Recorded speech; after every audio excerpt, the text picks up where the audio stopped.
ಹೆಚ್ಚುತ್ತಿದ್ದ ಜನಸಂಖ್ಯೆಗೆ ಹೆಚ್ಚಿನ ಇಳುವರಿ ನೀಡುವ ತಳಿಗಳ ಬಳಕೆಗಾಗಿ ಮೊದಲ ಹಸಿರು ಕ್ರಾಂತಿ ನಡೆಯಿತು. ಆದರೆ ಕ್ರಮೇಣ ಹೆಚ್ಚಿನ ಇಳುವರಿಯ ಗುರಿ ಹೆಚ್ಚು ರಾಸಾಯನಿಕಗಳ ಬಳಕೆಯನ್ನು ಪ್ರೇರೇಪಿಸಿ ಮಣ್ಣಿನಲ್ಲಿ ಫಲವತ್ತತೆ ಕ್ಷೀಣವಾಗುವುದರ ಜೊತೆಗೆ ಸಾವಯವ ಇಂಗಾಲದ ಮಟ್ಟ ಕ್ಷೀಣಿಸಲು ಶುರುವಾಗಿದೆ ಮತ್ತು ಸಸ್ಯಗಳಲ್ಲಿ ಹಾಗೂ ಮಾನವನನ್ನು ಒಳಗೊಂಡಂತೆ ಪ್ರಾಣಿಗಳಲ್ಲಿ ಹೊಸ ರೀತಿಯ ಕಾಯಿಲೆಗಳು ಕಾಣಿಸಿಕೊಳ್ಳಲು ಶುರುವಾಗಿದೆ. ಕೊನೆಗೆ ಕೋವಿಡ್ನಂತಹ ಅಪಾಯಕಾರಿ ಹಂತವನ್ನು ತಲುಪುವಂತೆ ಮಾಡಿ ಮಾನವನನ್ನು ವಿನಾಶದ ಹಂತಕ್ಕೆ ತಲುಪಿಸುವ ಕರೆಗಂಟೆ ಮೊಳಗಿಸಿ ಎಚ್ಚರಿಕೆ ನೀಡಿದೆ. ಮಾರುಕಟ್ಟೆಯಲ್ಲಿ ಇರ್ತಕ್ಕಂತಹ ಈ ಸೂಕ್ಷ್ಮ ಜೀವಾಣುಗಳ ಕೆಮಿಕಲ್ಗಳು ಬಹಳ ಕಡಿಮೆ ಇದೆ. ಈ ಒಂದು ಬಯೋ ಏಜೆಂಟ್ಸ್ ಅಂತ ಹೇಳಿ ಬಹಳ ಕಡಿಮೆ ಇದೆ.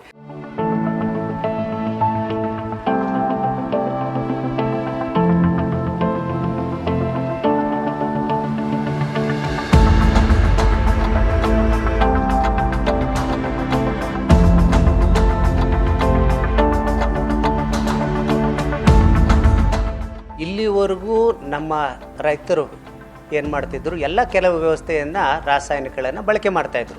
ಅದರ ತಪ್ಪು ಅಂತ ನಾವು ಹೇಳೋದಿಲ್ಲ. ಯಾಕಂತಂದರೆ ಅದು ಒಂದು ಭಾಗವಾಗಿತ್ತು. ಆಹಾರ ಉತ್ಪಾದನೆಯನ್ನು ಜಾಸ್ತಿ ಮಾಡಬೇಕಂತಂದರೆ ರಾಸಾಯನಿಕ ವಸ್ತುಗಳನ್ನು ನಾವು ಬಳಕೆ ಮಾಡ್ತಾಯಿದ್ವಿ. ಆದರೆ ಇತ್ತೀಚಿನ ದಿನಗಳಲ್ಲಿ ನಾವು ರಾಸಾಯನಿಕಗಳನ್ನು ಸ್ವಲ್ಪ ಮಟ್ಟಿಗೆ ಕಡಿಮೆ ಮಾಡಿ ನಾವು ಆಹಾರವನ್ನು ವಿಷಮುಕ್ತವಾಗಿ ಮಾಡಬೇಕು ಅನ್ನೋ ಉದ್ದೇಶದಿಂದ ನಾವು ಈ ಕಾರ್ಯಕ್ರಮಗಳನ್ನು ಹಮ್ಮಿಕೊಂಡಿದ್ದೀವಿ. ಆದ್ದರಿಂದ ಕೃಷಿ ಮತ್ತು ತೋಟಗಾರಿಕೆಯಲ್ಲಿ ಸಸ್ಯ ಮೂಲದ ಪ್ರಚೋದಕಗಳು, ಸೂಕ್ಷ್ಮಾಣು ಜೀವಿಗಳ ಆಧಾರಿತ ರೋಗ ಮತ್ತು ಕೀಟನಾಶಕಗಳ ಬಳಕೆಯಲ್ಲಿ ಇನ್ನೂ ಹೆಚ್ಚಿನ ಮಟ್ಟದ ಸಂಶೋಧನೆಯ ಅವಶ್ಯಕತೆ ಎಂದು ತಲೆದೋರಿದೆ.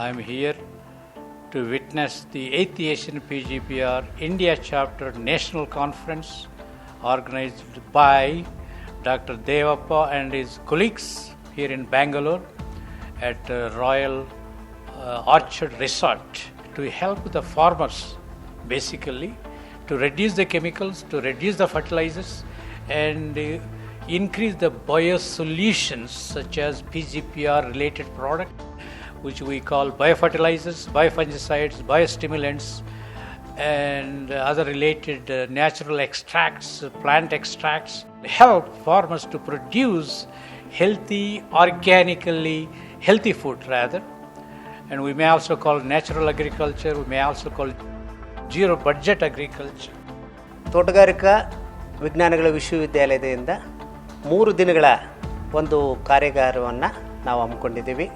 ಇದರ ಮೂಲ ಉದ್ದೇಶ ನಾವು ಹೆಚ್ಚಾಗಿ ರಾಸಾಯನಿಕಗಳನ್ನು ಬಳಕೆ ಮಾಡದೆ ಕೃಷಿಯಲ್ಲಿ ಯಾವ ರೀತಿಯಾಗಿ ನಾವು ಅಣುಜೀವಿಗಳನ್ನು ಬಳಕೆ ಮಾಡಿ ನಾವು ಕೆಮಿಕಲ್ಸ್ ಮುಕ್ತವಾಗಿ ನಾವು ಆಹಾರವನ್ನು ಒದಗಿಸಬೇಕು ಅನ್ನೋ ಒಂದು ಉದ್ದೇಶದಿಂದ ಈ ಕಾರ್ಯಕ್ರಮವನ್ನು ಹಮ್ಮಿಕೊಂಡಿದ್ದೀವಿ.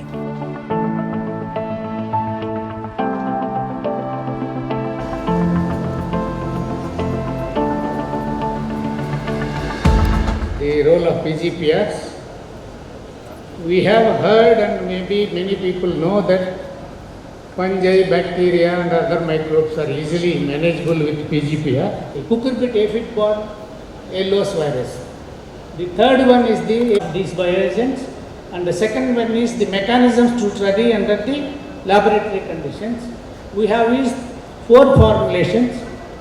One is the Actinomynus Plus, which is an ICR IHR product commercially available. The second one is AMC. Increase in yield compared to the control, but significantly you can see the yield increase enhancement in case of AMC, subtilis as well as aminoliquidescence. More or less equal or similar to chemical treatment.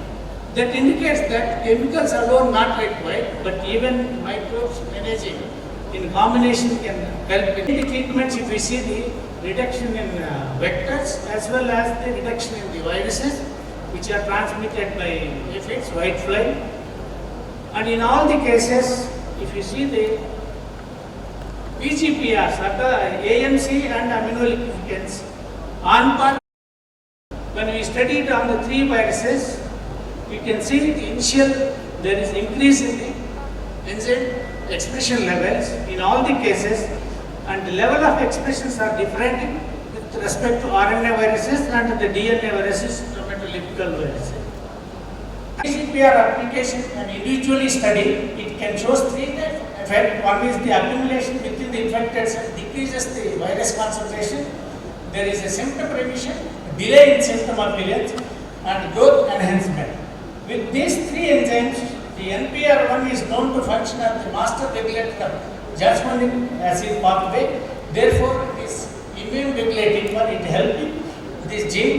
The RNA-dependent RNA pathway, which is known to be RNA silencing, which is responsible for symptom suppression, is also, if it is increase in regulation, will lead to suppression of the symptoms. And JAS3 is not a virus limiter, but it is a growth promoting gene regulating the growth functions, which is also enhances in addition to yield and growth. How long we can delay the symptoms? Delay symptoms only 7 to 15 days, not more than. Again, after 15 days, you will see the symptoms appearance. That even in the laboratory studies, we have indicated that 7 days, it can show reduction in the concentration. After 7 days, there is a raise in the concentration of virus.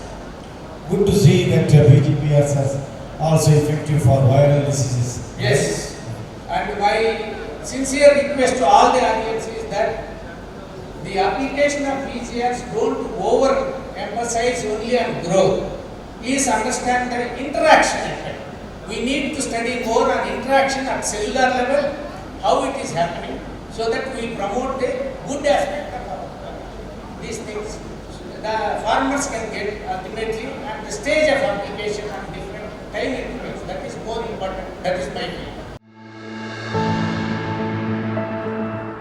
ಈಗ plant growth promoting ರೈಜೋಬ್ಯಾಕ್ಟೀರಿಯಾ ಅಂತಕ್ಕಂತಹ ಇವು ಸೂಕ್ಷ್ಮ ಜೀವಿಗಳು. ಈ ಒಂದು ಸೂಕ್ಷ್ಮ ಜೀವಿಗಳಲ್ಲಿ 2-3 ಥರದ ಸೂಕ್ಷ್ಮ ಜೀವಿಗಳನ್ನು ನಾವು ಮಿಶ್ರಣ ಮಾಡಿ ಆ ಒಂದು ಸೂಕ್ಷ್ಮ ಜೀವಿಯನ್ನು ನಾವು ಮಣ್ಣಿನಲ್ಲಿ ಅಥವಾ ನಾವು ಸಸ್ಯಕ್ಕೆ ಯಾವುದಾದ್ರೂ ರೋಗ ಬಂದರೆ, ಯಾವುದಾದ್ರು ಕೀಟಬಾಧೆ ಬಂದರೆ ಅದನ್ನು ಸ್ಪ್ರೇ ಮಾಡಿದಾಗ ಆ ರೋಗದವನ್ನು ನಾವು ನಿಯಂತ್ರಿಸ್ಬೋದು. ಈ ಜೀವಿಗಳು ಏನು ಮಾಡ್ತವೆ ಅಂದರೆ ನಮ್ಮ ಹವಾಮಾನದಲ್ಲಿ ಯಾವ ರೀತಿಯ ಒಂದು ಕೆಟ್ಟ ದುಷ್ಪರಿಣಾಮಗಳನ್ನು ಬೀರೋದಿಲ್ಲ. ಅದಕ್ಕೆ ಅನುಗುಣವಾಗಿ ಒಳ್ಳೆ ರೀತಿ ಅಂದರೆ ಕೆಟ್ಟ ಮೈಕ್ರೋ ಆರ್ಗಾನಿಸಮ್ನ ತಿಂದುಬಿಟ್ಟು ಒಳ್ಳೆಯ ಒಂದು ಅನುಕೂಲವನ್ನು ಮಾಡಿಕೊಡ್ತೇವೆ. ಅದಕ್ಕಾಗಿಯೇ ಈ ಒಂದು ರೋಗ ಮತ್ತು ಕೀಟಬಾಧೆಗಳನ್ನು ರಕ್ಷಣೆ ಮಾಡಲಿಕ್ಕೆ ಇನ್ನು ಮುಂದೆ ಈ ಸೂಕ್ಷ್ಮ ಜೀವಿಗಳ ಮಹತ್ವ ಇದ್ರ ಬಗ್ಗೆ ಸಂಶೋಧನೆ ಆಗಬೇಕಾಗಿದೆ. 2-3 ಸೂಕ್ಷ್ಮ ಜೀವಿಗಳನ್ನು ಮಿಶ್ರ ಮಾಡಿ ಹೇಗೆ ಸ್ಪ್ರೇ ಮಾಡೋದು, ಯಾವ ರೀತಿ ಸೂಕ್ಷ್ಮ ಜೀವಿಗಳನ್ನು ಮಾಡಬೇಕು, ಯಾವ ರೋಗಕ್ಕೆ ಯಾವ ಕೀಟಗಳ ಬಾಧೆಯನ್ನು ಕಂಡಿಲಿಕ್ಕೆ ಅನ್ನೋದ್ರ ಬಗ್ಗೆನೇ ಒಂದು ಸಂಶೋಧನೆ ಆಗಬೇಕಾಗಿದೆ.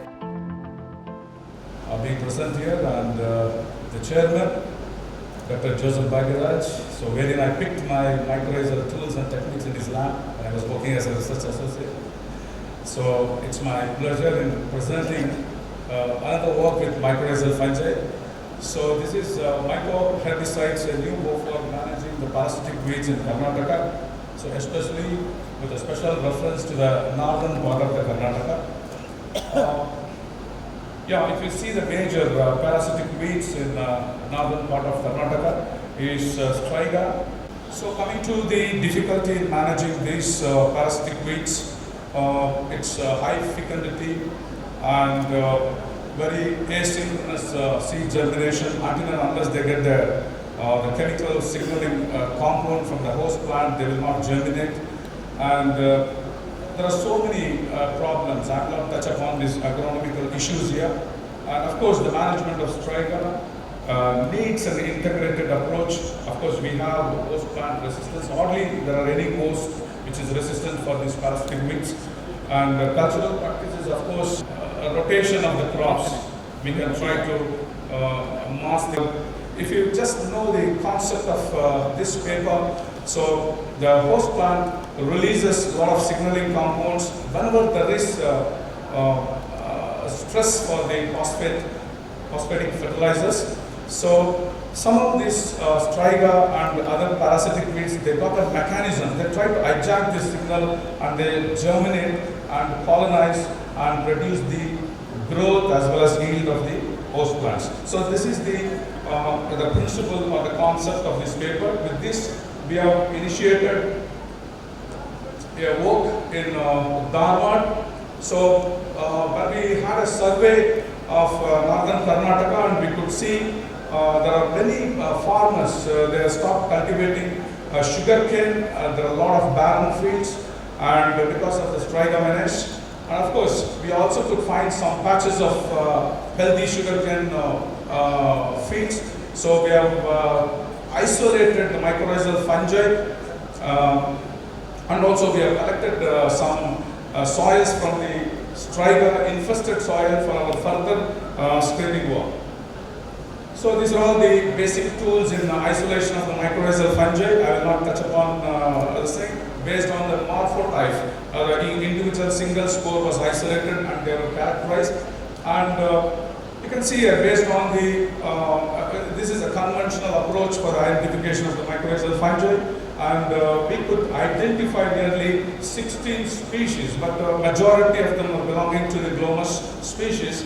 And they were subjected for screening in the pot experiments as a roast as a sugar cane. So this is the methodology we have followed in microcosms. And next, and what we could observe is wherever we have applied the mycorrhizal fungi, there are particularly some of the isolates like USD aim of 2, 5, and 9, and 12. There were no emergence of striga in the microcosms. So you can see the striga emergence on 60th day after planting of sugarcane. It has reached, and up to 120th day, the maximum striga emergence was recorded in the pot experiments. So you can see the suppression of the host plant by the striga, and you can see the very minimal growth of the sugarcane plants compared to the where we have inoculated this mycorrhizal consortium. Okay, so this is the picture reveals that. And coming to the root biomass also have been affected, the volume and the biomass. So in uninoculated control, there is more of parasitism with the striga was recorded. And when we did a metagenomic approach to study the community of this mycorrhizal fungi, we could get this OTU like glomus and diversiflora and glomus species were found, and they were found to be more than 99% homology with the already deposited sequences. And yeah. So this is about that. Then suddenly we thought that we should take this forward to the farmers' fields, because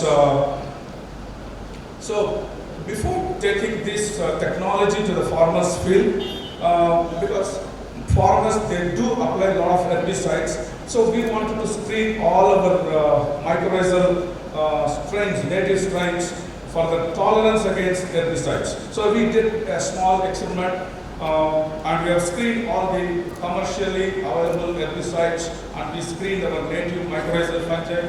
And this is a small technique we have adopted. We have used cellulose acetate membrane filter paper, and we have sandwiched the spores, and we have drenched the as per the package of the herbicides. So next, we studied the germination too. Of course, I'm not going into all the isolates.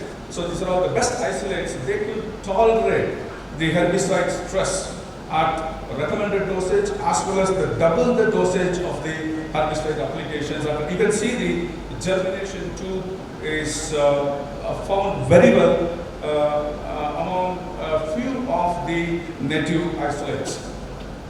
So this is another isolate, and you can see the single X and the 2X. We can take up this and we can conjugate with the herbicides and try to control the striga emergence in the farmer's field. So the next experiment was laid on, and we have chosen a striga infested soil in one of the farmer's field, and the land was prepared, and these cultures were applied at 8 kgs per acre along with the compost. And these are all the treatment details. So you can see here that striga normally it emerges only after 60 to 70 days after the planting, and so this is the data of 120 days after planting, and you can see the effect of mycorrhizal application, and without the mycorrhizal applications there is a lot of emergence of parasitic weeds per meter square. And also, I'm trying to pass because I don't want to go into the details here. And at the time of harvest also, you can see the total burnt appearance of the plant where we have not used the mycorrhizal application. And you can see the luxuriant growth wherever we have applied this mycorrhizal consortium and the stem girth. And even there is an increase in the bricks content and as well as the cane yield. So similarly, we also tried with solanaceous crop these cultures and with tomato and tobacco, and of course the method of application, it is pre-colonization of all these solanaceous and as well as soil application of this mycorrhizal fungi. So we could find out there is a control of this emergence of Warabenke in mycorrhized pre-colonized seedlings of tomato and tobacco. So now at the end, so after completing this, we don't want to keep the entire thing in the cryopreservation. So we wanted to, we have conducted a series of field trials, and finally this technology was accepted by University of Agricultural Sciences, Dharwad, and it has gone into the package of practice. And this is the product which is being now sold to the farming community. And this is a consortium having 4 efficient mycorrhizal fungi. And of course, this is also being popularized through Krishi and other daily news. And now we can see across the state there are several farmers, especially in the particularly 3 districts, they are following this practice, and we are getting quite a good result. And these are all the thing. And also, I'm also working for this agri-pond weed management. Of course, this is also being tried at Tamil Nadu, Telangana and Andhra Pradesh and Orissa for controlling these parasitic weeds. And these are all the publications we could get out of this. And of course, this project is funded by Government of Karnataka, I mean RKBY, and these are all my research associates and students of my lab. And I also thank the farmer who has given me a striga infested soil around 1 acre for my experimentation. So the last picture. Thank you very much. Best herbicide. Best herbicide compatible. Sir, glyphosate was found to be good and also it's compatible. So this work is being continued. And also the plant growth. AMF generally known to increase the plant growth in the root mass, but in this case, what's the mode of action? These infested soils, not only they are suppressing the emergence of striga, as well as it enhances the growth of sugarcane. So definitely because of the better uptake of the nutrients and other things, there is an enhancement in the growth. And as well as it reduces the signaling compounds. See what happens here, the strigolactone is the signaling compound. So this is immediately converted into mycorrhizal, which is not available to the parasitic weeds. So the parasitic weed depends on strigolactone for the germination. But your soil with mycorrhizal fungi, I think the availability of strigolactone is reduced for the germination of parasitic weeds. So this is, it is reducing the signaling compound to the parasitic weeds, as well as it also does the routine work of uptake of nutrients and mineralization of P, so on and so forth. Good, very good work actually. The FCO as a biofertilizer or as a ban? Sir, I follow you. See, when it comes to the question of technology, now you are producing, giving to ACRP, everything perfectly alright. When it comes to the question of industry wants to outsource this technology, purchase this technology from the university in a legal manner, so they should register it actually as a what? So actually, so I'm not selling this as a biocontrol agent. You know the difficulties. Again, I was a growth promoting mycorrhizal fungi in striga infested fields. Okay, thank you. Thank you. Emerging trends and plant microbial interaction for crop safety. I request all the participants who are supposed to display the posters. There are lots of people, around 475 plus delegates across India are here, and important VIPs of various Karnataka's Vice Chancellors.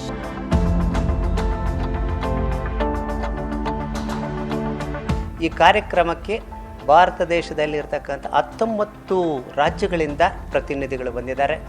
2 ದಿನಗಳ ಕಾಲ ಈ ಎಲ್ಲ ಜನರು ಸುಮಾರು 28 ಜನ ಈ ವಿವಿಧ ವರ್ಗ ಕೆಲಸಗಳನ್ನು ಮಾಡಿರ್ತಕ್ಕಂಥವರು, ರೈತರು, ಪ್ರಮುಖವಾಗಿ ಪ್ರಗತಿಪರ ರೈತರು, ಇಂಡಸ್ಟ್ರಿಯಲಿಸ್ಟು ಎಲ್ಲ ಬಂದು ಇಲ್ಲಿ ಚರ್ಚೆ ಮಾಡೋದರಿಂದ ನಮ್ಮೆಲ್ಲ ರೈತ ಬಾಂಧವರಿಗೂ ರಾಸಾಯನಿಕ ಮುಕ್ತ ಆಹಾರವನ್ನು ಒದಗಿಸುವುದರಲ್ಲಿ ನಾವು ಸಫಲವಾಗುತ್ತೇವೆ ಅಂತ ಹೇಳ್ತಾರೆ. This is the trend going on around the globe, not only in India, not only Bangalore, around the globe. It is a new trend for the 21st centuries, and we're aiming for secondary green revolution. That's our mandate. Secondary green revolution, nothing but reduce the doses of chemical, reduce the doses of fertilizers, and use the biologicals integrated way of implementing in a digital agriculture. Digital things in robots and auto sprayers and auto harvesters, sophisticated storage, ultimately safe transportation, safe packaging, ultimately supply to the end users such as us to eat every morning, breakfast, lunch or dinner. Have those foods we consume every day has to be healthy. Those healthy food comes from the so-called the PGPR, plant growth promoting rhizobacteria related products, which I mentioned, biosolutions or biofertilizers, biofungicides or biostimulants. So this is our mandate, and the entire world is looking for this kind of technologies, and our Bangalore, particularly Dr. Devappa and his group and his university and the delegates joined to give us good presentations and good posters, and supported by many industries. I think several stalls here. It is a good moment for me coming all the way from United States, witnessing this beautiful event organized by your Bangalore group. Conference ಇದು ಯಾಕೆ ಮಾಡ್ತಾ ಇದ್ದೀರಾ? ಎಲ್ಲ ಸೈಂಟಿಸ್ಟ್ಗಳು ಒಂದು 100-200 ಜನ ಸೇರಿಕೊಂಡಿದ್ದಾರೆ. ಆದರೆ 200 ಜನಕ್ಕೂ ನಾನು ಒಂದು ಪ್ರಶ್ನೆ ಮಾಡ್ತೀನಿ. ರೈತ ಇವತ್ತು ಬೆಳೆ ಇಟ್ಟಾಗ ನಾವು ನಮ್ಮದು ಪಾವಗಡ ತಾಲೂಕು ಶೇಂಗಾ ಬೆಳೆ ಜಾಸ್ತಿ ಇಡ್ತೀವಿ. ಅದು ಒಳ್ಳೆ ಹೂ ಬಿಟ್ಟು ಮತ್ತು ಊಡಿ ಇಳಿಯುವಾಗ ಮಳೆ ಹೋಗುತ್ತೆ. ಏನು ಮಾಡಬೇಕಾ? ರೈತ ಪಾಲ್ಡಾಲು ಕುಡಿಬೇಕಾ, ಸಾಯ್ಬೇಕಾ, ನೇಣು ಹಾಕ್ಕೋಬೇಕಾ? ಅದಕ್ಕೋಸ್ಕರ ಈಗ ಇಷ್ಟೊಂದು ಸೈಂಟಿಸ್ಟ್ಗಳು ಇದ್ದು ನೀವೆಲ್ಲರೂ ಈಗ ಗಾಳಿಯಲ್ಲಿರ್ತಕ್ಕಂಥ ತೇವಾಂಶವನ್ನು ಹೀರಿಕೊಂಡು ಆ ಬೆಳೆಯತಕ್ಕಂಥ ಬೆಳೆಗಳಿಗಾದರೂ ಕಂಡು ಹಿಡಿದು ಅದನ್ನು ಮಾಡಬೇಕು ಅಂತ ಈ ಸಂದರ್ಭದಲ್ಲಿ ನಾನು ಒತ್ತಾಯ ಮಾಡುತ್ತೇನೆ.